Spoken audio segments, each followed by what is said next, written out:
So I was internet shopping the other day and ran across this $125 scarf at Bloomingdales, and I bet you can guess what I said. Oh, I can make that.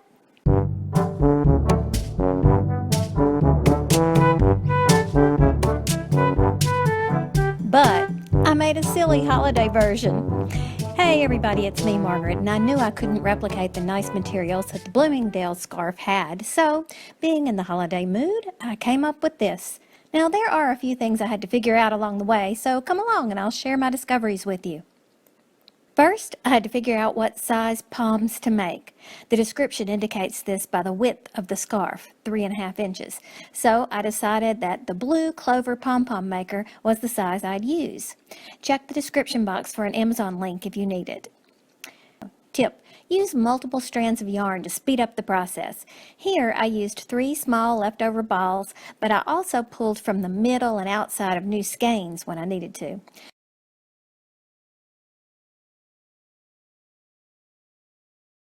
I'm guessing that I used approximately 3 full 8-ounce skeins of worsted weight yarn, approximately 489 yards times 3.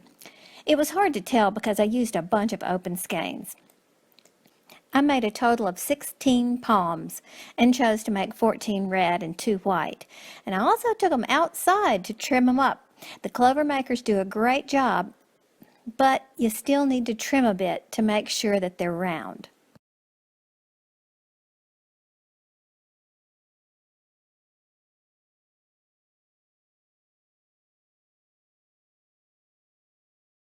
Now we're going to lay the poms out in a horseshoe shape.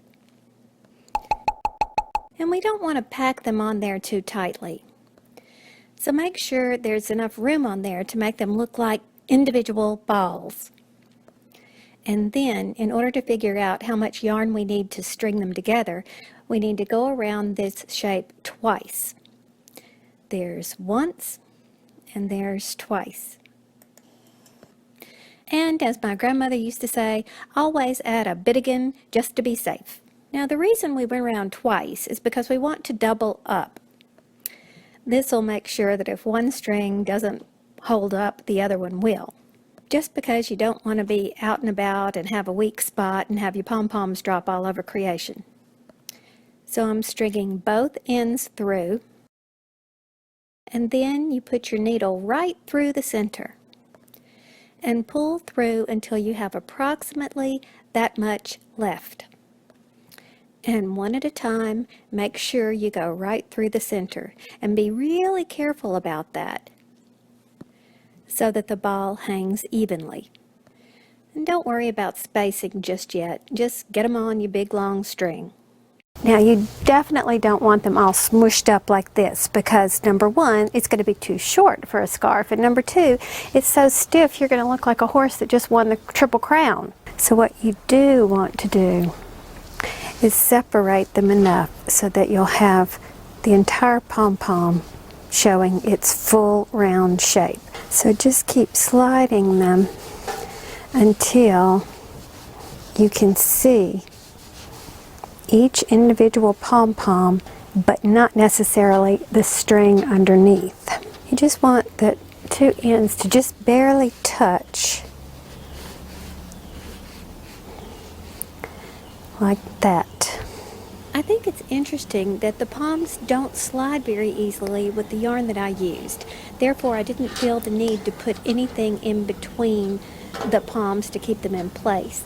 But if your yarn is more slippery-slidey than mine, then I would suggest that you take a separate piece of red yarn and tie a knot between each pom so that they kind of hold their position. And then to finish off the ends, what I'm going to do is tie them. We cut this loop, and then I'm going to just tie the red, and I want it to get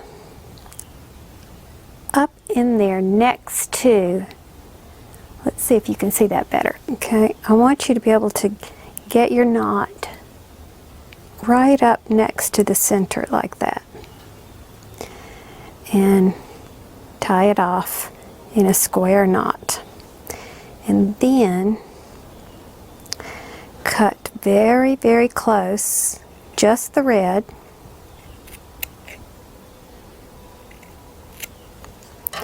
And cover it up.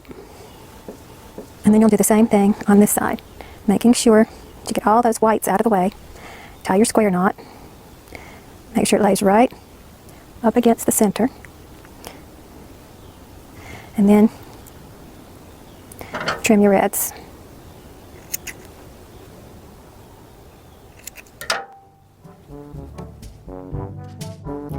So there you have it, a fun little novelty scarf that can be completed in a few hours.